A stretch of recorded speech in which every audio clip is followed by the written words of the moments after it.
I just recently read Kitchen Confidential by Anthony Bourdain, and I read it in a day. I read it very fast, very quickly, and for reasons you may expect, I simply could not put it down. I found the book absolutely um, enchanting.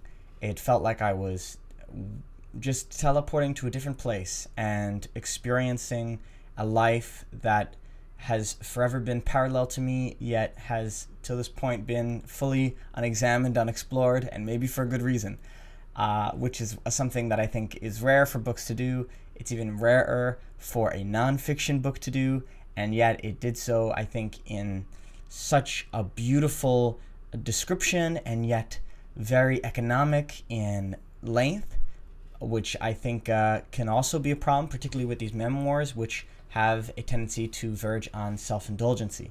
And yet that was not the case here. Anthony Bourdain is incredibly clever. He's incredibly fast with his words, and yet at the same time he goes into great detail in this book. So this book covers his experience in being a young man, in being a little bit of a ruffian, doing lots of drugs and committing small crimes, and then going on to become a chef for the mafia and committing larger crimes, and then making delicious food all the while and meeting some amazing people. And it manages to straddle the breadth of his entire professional life while still retaining the details to give us a few cooking tips for at home, down to the specific brand of knife that we should use. And I mention that because it's a detail that's so poignant and specific that it's really fascinating to realize that he had the moment to do some of these very specific information at the same time as really spanning that breadth. He doesn't talk at all about his younger life, or really very much about his personal life. Whereas in the book we just read, Sour Heart, the family was a big part of that person's development. This guy really doesn't talk about that family in a sister-brother sense. Instead, he talks about his family in terms of the mafia, right? In terms of these people who he chooses to be around and trust with his life.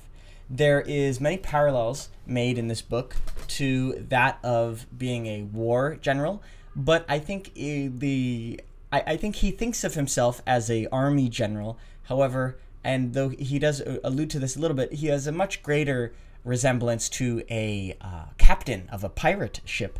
And I think that is really quite fascinating because there are just few industries, I think, that have stayed so chauvinistic and ugly and violent as the cooking industry that he describes, and so very male in the best and worst meaning of the word. And I think he does a beautiful job of explaining what that's like, and really taking together all these ruffians, many of them criminals, many of them illegal immigrants, who, as he says, he sees it as their role to help them get the path to citizenship also. He talks about that. And yet he brings them together, despite the cursing and the screaming and the violence, of which there is much in this book, and he leads them, his motley crew, and they execute or they don't. And he talks as well about his style of leadership, how it diverges from other styles of leadership, from peers that he's seen, other executive chefs and stuff like that. It's very well done. It's excellently written, and it gives me a great appreciation for his art form. It certainly relays to me the passion he feels in not only as he recounts his day-to-day, which I think is such a beautiful, unfiltered description of sort of what it's like to be in his shoes. He does a tremendous job of explaining that. But also some of these poignant moments that stick out to him years, decades later in his life, speaking to this amazing meal he had when he was in Japan, or speaking to a particular day when somebody cut their finger off chopping shallots in this giant ass boat he used to work in. I thought it was wonderful. I'd highly recommend this book. It is probably going to be a strong 4.5 out of 5 or a 5 out of 5 for me. I'll probably round it up to a 5 out of 5. I will say that This book does not engage in a tremendous amount of plot pull, which is something we've been talking about recently, and is basically it's a narrative device where you, in the beginning chapters, will insinuate that something will change. You say something like, "It was the first job I'd have, but it wouldn't be the last." Or, I don't, that's shitty. But it'd be like, I thought this would be the last time I'd see him, but I would find out I was very wrong, and I wouldn't have to wait long to find out. Or something like that, right? It's like, oh, okay, when's the next time you'd see him? This book doesn't really do a lot of that. It really jumps around, and yet I think it remains engaging all the while.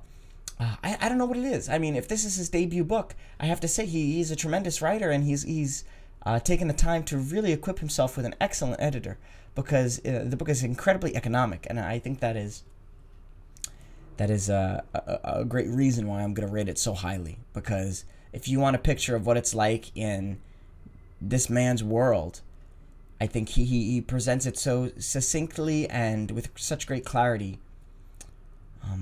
I struggle to find another book that really scratches the same itch. It's very well done. I suppose Surely You're Joking, Mr. Feynman is to some degree a parallel, and yet this book excels far beyond that one. Perhaps in its acknowledgement that the author has a lot of flaws. You know, I think Bourdain is very honest about a lot of his lies and a lot of the problems in his work, and yet also honest about, in some ways, how he's unapologetic about some of the things. And I think that really helps to build an understanding and, in some ways, an amity with the author. Yeah, it's a good book. It's a very good book. I highly recommend it. All right, catch you in the next one.